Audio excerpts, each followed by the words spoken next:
Spring is when flowers and newborn animals are welcomed into the world and life begins to thrive once again after a chilly winter. And on the streets of Southern California, stray cats are also beginning to breed in large numbers. Well, kitten season strikes this time of year every year in the spring, where we just get a huge influx of kittens. McManus says some kittens they receive are ready for adoption, meaning they're at least 1.5 pounds and roughly 6 weeks old. But he says the vast majority of the kittens are much smaller and still need lots of care. We utilize our network of foster volunteers. Fostering is a really fun way if you want to get your kitten fix, spend some time with the kittens, and just basically make sure they're healthy and stay, hydrated, bring them in for vaccines and all that. Newborn kittens are usually cared for by their mother, but sometimes a cat will abandon her kittens.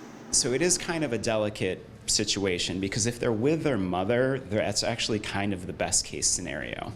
If you see them and you observe them for several hours and there's no sign of mom, then that's a situation where you'd want to intervene. In that case, he says, it's best to place the abandoned kittens in a box with bedding and call the Humane Society, who will then figure out the best next steps to properly care for the kittens.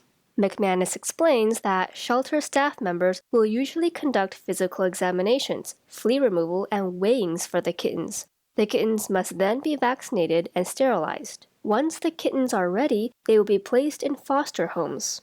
All of the supplies that are going to go home with any kitten that is going to be under 4 weeks old or not eating on their own.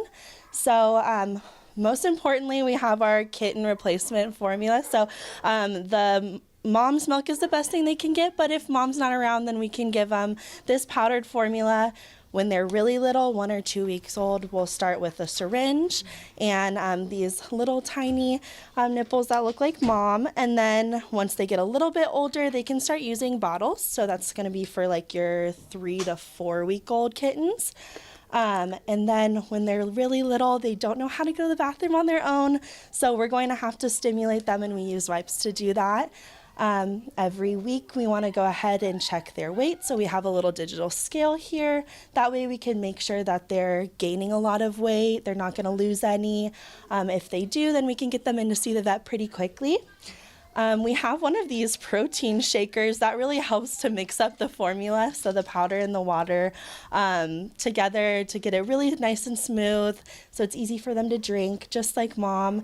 And then we have a heating pad here because they have to be kept pretty warm in order to be fed, actually. So they have to be a certain temperature to be fed, and then they can get cold really quickly because they can't regulate their own body temperature. So we'll go ahead and always make sure that they have a heat source. So this is kind of like our starter pack for our foster parents. Taylor points out that the biggest challenge for new cat owners is that the kittens must be fed every 2 to 4 hours, and kittens can easily get sick. Like 98% of our kittens will have diarrhea at some point. It just happens. So we have a vet team here that can help get them seen very quickly, get them on medication if they need it. The Pasadena Humane Society encourages people to adopt kittens to make room for more cats that are in need. They also offer training for people looking to adopt and will help select the best kitten to match each family.